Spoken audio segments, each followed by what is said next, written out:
রাম নারায়ণ রাম। আমরা সবাই মহাকাশে বসে আছি। যখন কোনো শিশু জন্মগ্রহণ করে তখন সে কি তার ধর্মের নাম নিয়ে জন্মগ্রহণ করে? না, তা তো করে না।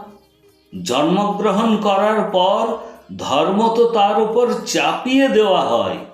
সকলের আসল ধর্ম মহাকাশ। মহাকাশ আমাদের গড, ঈশ্বর, আল্লাহ। মহাকাশের আসল নাম রাম নারায়ণ রাম। কেউ এ কথা জানে না।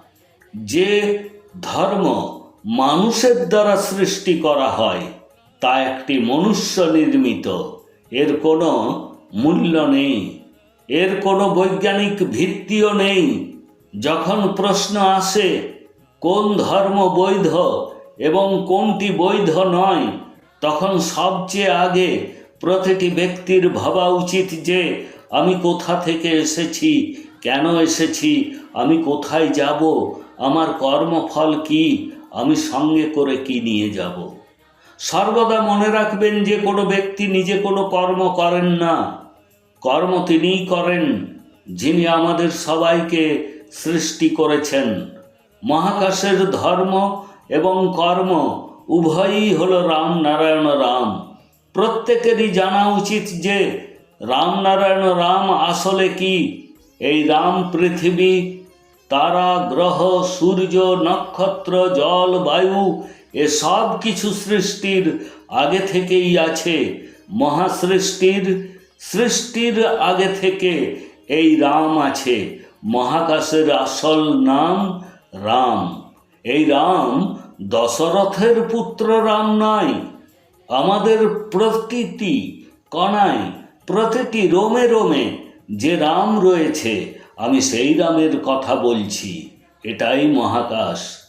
নারায়ণ হল মহাকাশে ভাসমান অসংখ্য তারাগ্রহ, নক্ষত্র। দ্বিতীয় রাম হল পৃথিবীতে যত বস্তু, গাছপালা, জীবজন্তু, প্রাণীকুল রয়েছে, এ সবই হলো দ্বিতীয় রাম। এই রাম নারায়ণ রাম কথা বলে। এটিকে স্মরণ করার সাথে সাথে আমরা পুরো বিশ্বকে, মহাসৃষ্টিকে এবং মহাবিশ্বকে স্মরণ করি।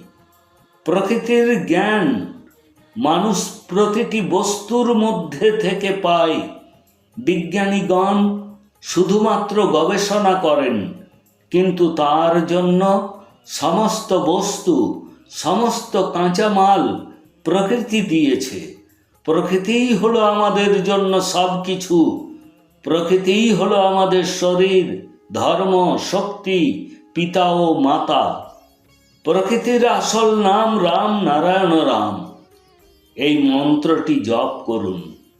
যদি আপনি রাম নারায়ণ রাম জপ করেন, তবে সে আপনার কথা শুনবে, আপনার সমস্ত সমস্যা সমাধান করবে। আপনি যদি এই মন্ত্রটি উচ্চারণ করেন, জপ করেন, তবে আপনার কল্যাণ হবেই।